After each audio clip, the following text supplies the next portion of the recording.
External MIDI devices or OSC controllers allow the exploration of various modes of interactions with a max patch. This episode deals with the basics of making the connections, but also introduces some strategies for mapping physical control. Max includes a number of user interface objects that represent actual real-life objects. In the sliders section we find, for instance, the slider and the dial. On MIDI controllers, similar objects may be found. If we inspect their default behavior, we see they have a range from 0 to 127.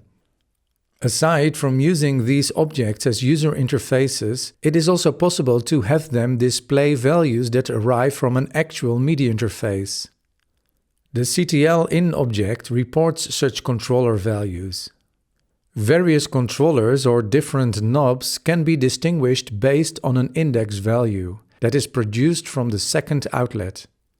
The third outlet reports the channel. A double click on the object shows that by default it reports data from all devices by channel. This menu shows all available MIDI sources, including the Arturia beatstep that will be used in this episode. As soon as the first dial on the beatstep is rotated, the dial in the max patch follows. The controller number shows the value 10. This means that the hardware has this value connected as an identification index to this physical dial. The second dial reports the controller number 74. Instead of using the object in a generic way as shown here, it can also be given an argument that fixes the controller number. From that moment onward, it will only produce the controller value that matches this argument. The values 10 and 74 raise the question why exactly these appear as the first two and what they specifically refer to. A search shows a standard that defines 10 as panning, and 74 is defined as brightness.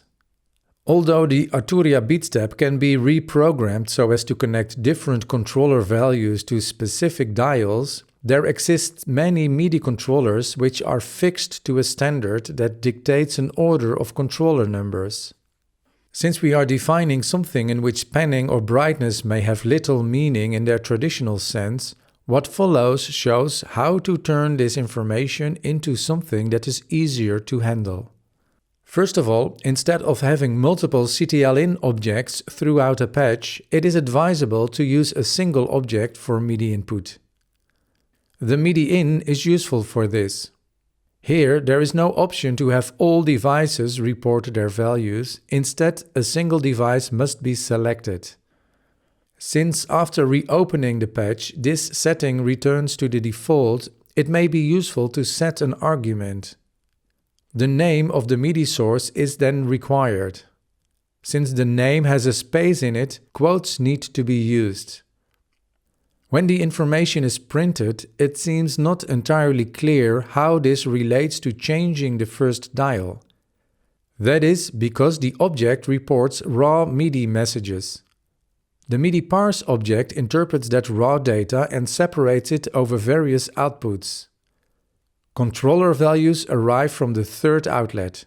First the controller number, then the value. This order allows the use of a route object to route specific controller to corresponding dials. Instead of using these wired connections, there is the option to send and receive the controller values. A message that starts with the semicolon will act like a send object. In this way, a variable destination can be created to which a value is sent. Corresponding objects will receive these values. The disadvantage of this method is a warning when no receive object can be found. Apart from the warning in the max window, the fact that the numbering is somewhat awkward suggests that this can use some improvement in order to make it more functional. Much better would be to use index numbers starting at 1. Renumbering is then required. The controller numbers generated by the MIDI device can be looked up using ZL sub. The left inlet requires a list of values for which a ZL-rec is used that contains the actual controller numbers. The right inlet of ZL-sub receives that controller number. When it is found, from the left an index is produced. The right outlet produces the count. The controllers now produce 1 and 2 from the left and a 0 from the right when it is not found. The new index numbers can be used as destinations and are combined with the controller value.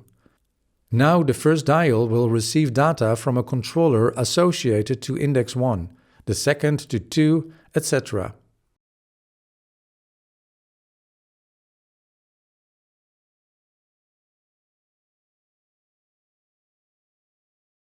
When no match is found, the index is shown by the number box. When required, the list in the ZL-rec can simply be extended. This new numbering now connects dial number 1 to the first physical dial on the MIDI device, number 2 to the second, etc. A dial in a max patch represents a point of interaction that in the future may be connected to a physical movement. The first step is to find a way to connect the dial to a sound transformation process. That inherently introduces the problem of how to map a controller. For instance, the play speed of a groove object could become such a point of interaction. The most straightforward approach is to simply connect the dial to the speed signal object.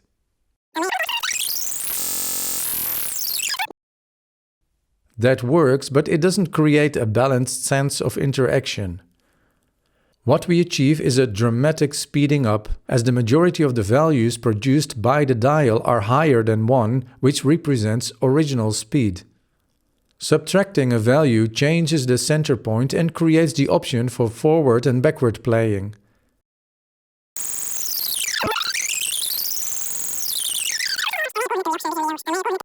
But still, practically all values lead to a dramatic pitching up, whereas slowing down is not possible. A better approach is to use MIDI scaling that, as we have seen, can be converted to speed after dividing by a reference frequency.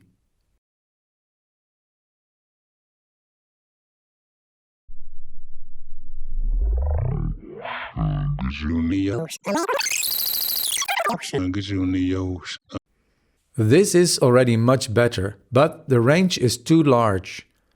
This can be limited with a scaling which comes in place of the subtraction.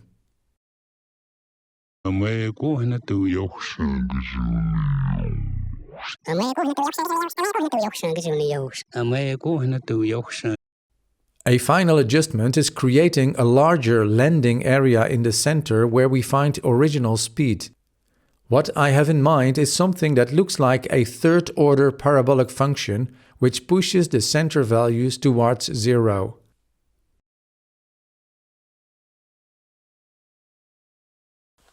In Max, this is easily realized with an expression object.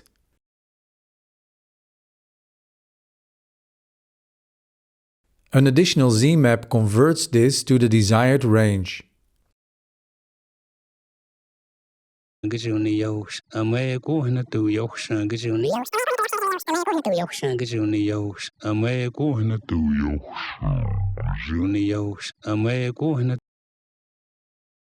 And to make it slightly simpler, instead of mapping, a multiplication in the expression can be added.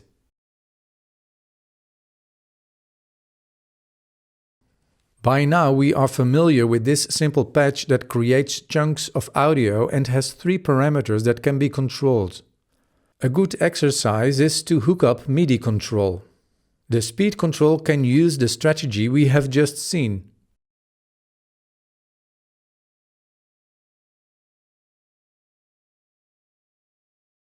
Here I will use an abstraction for the MIDI to speed mapping.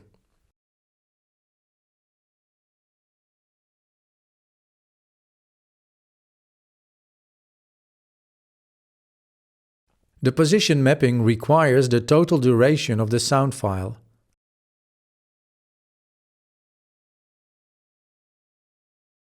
A straightforward mapping could be a good start.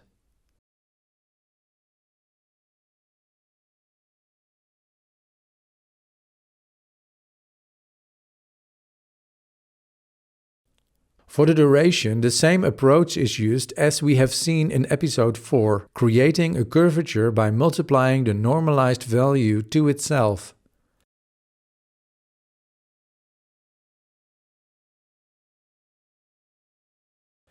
The next step is to read the MIDI values and connect them to the dials.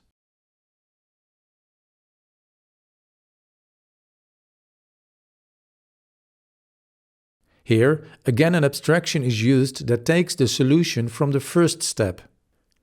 The connection is tested by rotating the fourth dial, which shows the controller number 76. This abstraction requires each dial to be connected to a receive object.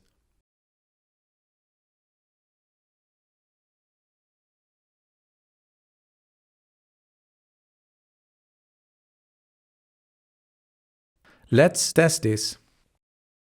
It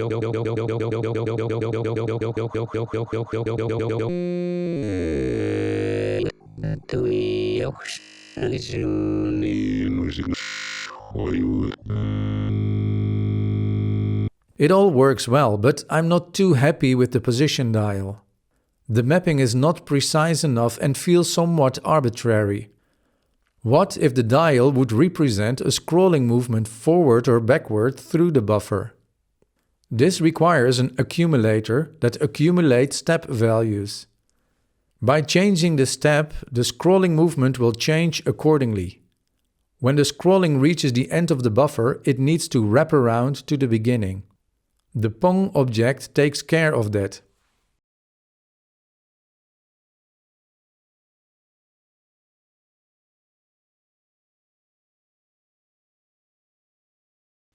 The step value stored in an F object is triggered by a metronome. For the interaction with the step value, I will choose a similar method as with the speed, creating a large landing area in the middle. If required, the value 24 can be adjusted based on how it sounds.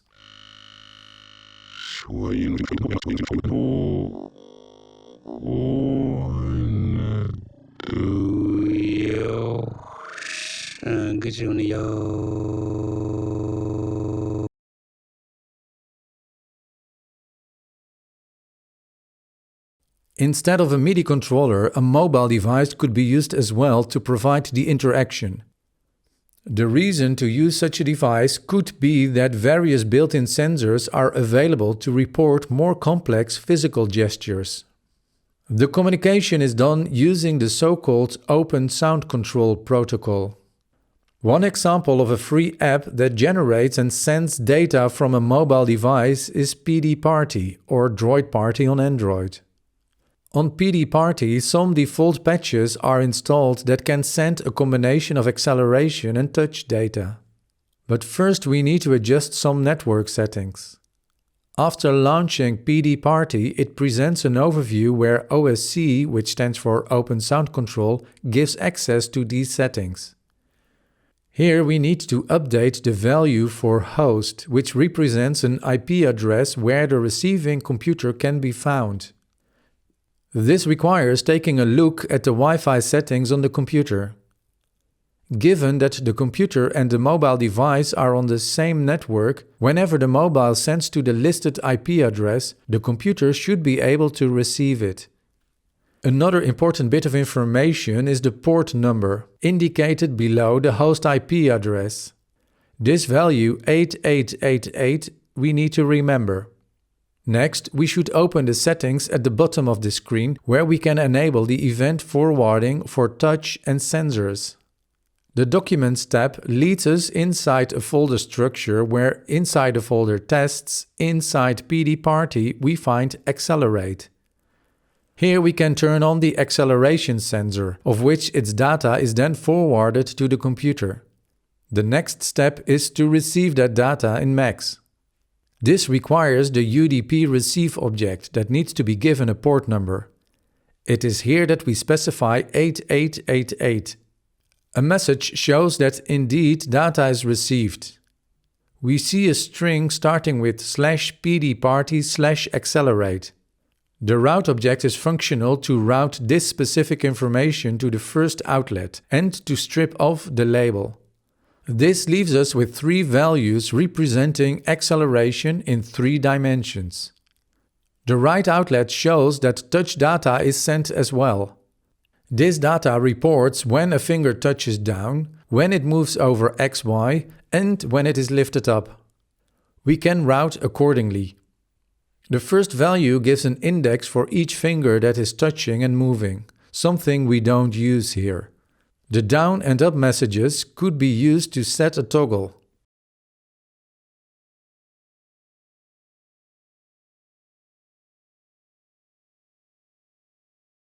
Now let's try connecting this to the patch of the previous step. The toggle starts and stops the playing.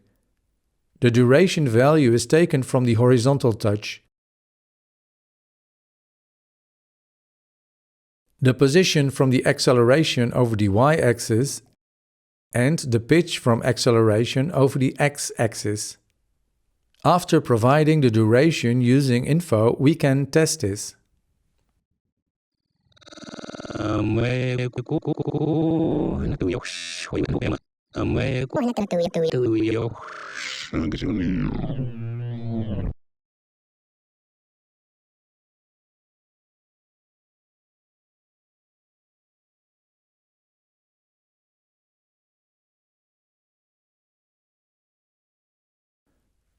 In PD there are 2 types of sliders, but no dials. Although a MIDI in object exists, a MIDI parse is missing. Getting controller information seems more straightforward with a CTL in. It is possible to send values from one such object. Also in PD, a message can be used for sending. Devices as arguments are not possible in PD. Instead, the preferences need to be used to select a specific device or to set an order when using multiple devices. Receiving Open Sound Control data requires a netReceive object. The flags for UDP and binary need to be set, and an additional argument sets the port number. OSC parse then parses all the information as readable data.